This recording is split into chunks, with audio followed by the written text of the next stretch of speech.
আসসালামু আলাইকুম। তো আজকের ভিডিওটা হচ্ছে একটা আমার লাইফের একটা খারাপ সময় গেছে আজকের দিনটা। আজকে আমার অনেক মন খারাপ ছিল।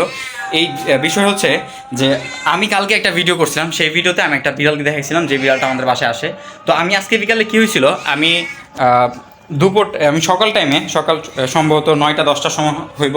তো আমার এই বিড়ালটা যেটা আসে, এই যে ও আসছে। তো ও সারাদিনে আজকে বাসায় আসেনি। এর কারণ হলো সকালবেলা 8টা 9টার সময়। তো ওরে আমি বারান্দায় থেকে ওর যে খাবারের বাটি ওর যে খাবারের বাটি যেটাতে আমি ভাত দিই ওরে, ওই বাটিটারে আমি পরিষ্কার করতে নিয়েছিলাম। তো আমি যখন পরিষ্কার করতে নিয়েছিলাম তখন কী হয়েছে, ও তো পাঁচতলায় আসে, আমাদের এইটা পাঁচতলা, আর পাশে বিল্ডিং থেকে ও লাফায় এই বিল্ডিংয়ে আসে। তো আমি যখন ওই বাটিটা পরিষ্কার করতে নিয়েছিলাম, তো ও ওই পারে ছিল, ওই অন্য ছাদে ছিল। তো আমাদের ছাদের আর কি, আমাদের এইখানে যে ব্যালকনি সেটার মধ্যে আসতে চায়, ধাপ করে ধরতে যায়, পড়ে গেছে। জায়গাটা হলো এইটা হলো সেই জায়গা। তো ও ওইখানে ছিল, আর আমি ওর যে এইখানে খাবারের বাটি, এই যে এইখানে হলুদ যে বাটিটা, এই বাটিটারে আমি পরিষ্কার করতে লেগেছিলাম। এইখানে কিছু ভাত ছিল, এটা আমি ফালাইতে চাইছিলাম এইদিকে। তো ওইখান থেকে ও এখানে লাভ দিয়ে ধরতে পারে নাই, ঠাস করে নিচে পড়ে গেছে।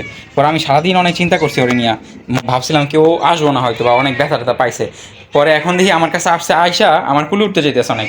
আমার, না না তুমি কান্না করো না, কান্না করো না। আমি না আসলে ভয় পাই ওরে নিতে, কুলে নিতে ভয় পাই, যদি কামড় টামড় দেয়। এটা তো আমার ঘরের পালা না, এর জন্য বাহিরের, কিন্তু আমার কাছে আইসা অনেক ফ্রেন্ডলিভাবে থাকে, হাগুমুতু করে না, অনেক ভালো আছে। তুমি ব্যথা পাইছো, অনেক ব্যথা পাইছো বাবু? আহারে, থাক থাক, আমি তোমার খাবার দিতেছি। ও আমার কুলে উঠতে চাই, কিন্তু আমি না অনেক ভয় পাই ওরে কুলে নিতে, যে কারণে আমি কুলে নিতে পারতেছি না। কি তুমি আমার কুলে উঠবা? আমি তোমার কুলে নিতে ভয় পাই। গাইস, আমি ভাবছিলাম যে আমার এই বিড়ালটা, এটা আমার বিড়াল না, কিন্তু আমার কাছে আসে, তো তার জন্য আমি বলতেছি যে এটা হয়তো আমার একটা ফ্রেন্ড। তো ওরে আমি এখন খাবার দিছি, ও এখন খাবার খাইতেছি। কিন্তু একটা সমস্যা হলো যে আমি ওর জন্য দুপুরে যখন মাছ খাইছিলাম, তখন ওর জন্য মাছ রাখছিলাম, কিন্তু ও চলে গেছিলো। আর এখন ওরে শুধু ডাল দিয়ে ভাত দিছি, ওর মনে অনেক ক্ষুধা, যার জন্য ও খাইতেছে। যে দেখো, তুমি এখন খাও, তোমার আবার রাতে মাছ দিয়ে ভাত দিই মনে। আসলে মনে হয় সারাদিন কিছু খাই নাই, তো এই জন্য অনেক ক্ষুধা, যার কারণে এটা খাইতেছে। আচ্ছা, ওর পানিগুলি ময়লা হয়ে গেছে আগের, এটা ফালায় নতুন পানি দিই। এই যে এইখান থেকে ও পড়ে গেছিল, এইখানে ছিল ও, আর এইখানে উঠতে যাই ঠাস করে নিচে পড়ে গেছিলো এইখান থেকে। আচ্ছা, ওর একটু পানি দিয়ে দিই। আসলে বিড়ালের পানি দিলে লাভ নাই, বিড়াল পানি খায় না। এই বিড়ালটা একটা দিনও পানি খাইতে আমি দেখি নাই ওরে। আমি অনেক 2 দিন 3 দিন পানি দিছি, কিন্তু একটা দিনও পানি খাইলো না। আচ্ছা, এই নাও, পানি খাও। ও আমার কুলে উঠতে চায়, কিন্তু ওর নখগুলি অনেক বড় বড়, যার কারণে আমি ওরা নিতে ভয় পাই, কুলে নিতে ভয় পাই।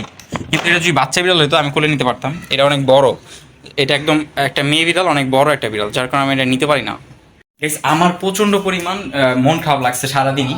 এখন ও যেহেতু আইসা পড়ছে, আমার আর মন খারাপ লাগতেছে না, কারণ এই বিড়ালটা অনেক ব্যথা পাইছে। কারণ পাঁচতলা থেকে যেহেতু পড়ছে, ব্যথা তো অনেক পাইছেই। এখন কতটুকু ব্যথা পাইছে সেটা আমি জানি না। সারাদিন পরে যখন ওরে দেখলাম এখন, তখন আমার মনটা অনেক ভালো হয়ে গেছে। আর আমি এটার জন্য অনেক মন খারাপ ছিল সারাদিনই, যাক সারাদিন পর মুডটা ভালো হয়ে গেল।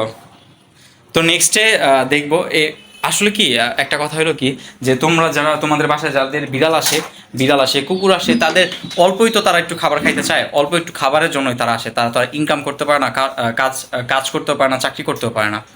তো কি করতে হবে, আমাদেরই তো কিছু খাবার তাদের দিতে হইব, না হলে তারা কীভাবে খাবে। বা এখন তার এখন সবচেয়ে বড় সমস্যা হইলো যে আগে যে ডাস্টবিনগুলি ছিল, আগে কিন্তু দেখা যায় যে একটা এলাকার কয়েকটা জায়গার মধ্যে মানুষ ময়লা ফালাইতো, সেখান থেকে কুকুর বিড়াল তারা তাদের যেসব খাবার, উৎকৃষ্ট খাবার, সেগুলি তারা নিত ওইখান থেকে।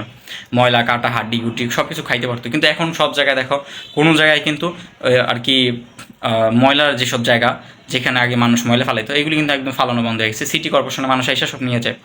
এই ছোট ছোট প্রাণীগুলি কি করবে, কোনো খাবার পায় না, কিছু না, মানুষের বাসায় আশ্রয় নেয়, চায়, খাবার চায়, এই আর কি।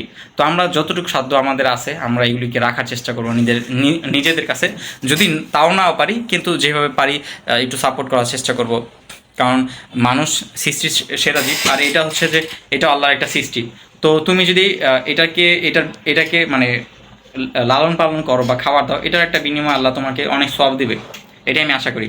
তো এই ছিল আজকের ভিডিও, দেখা হচ্ছে পরবর্তী ভিডিওতে। যদি বিড়াল নিয়ে অনেক কোনো মজার কোনো কিছু হয়, আমি তোমাদের অবশ্যই জানাবো। Tata, bye bye.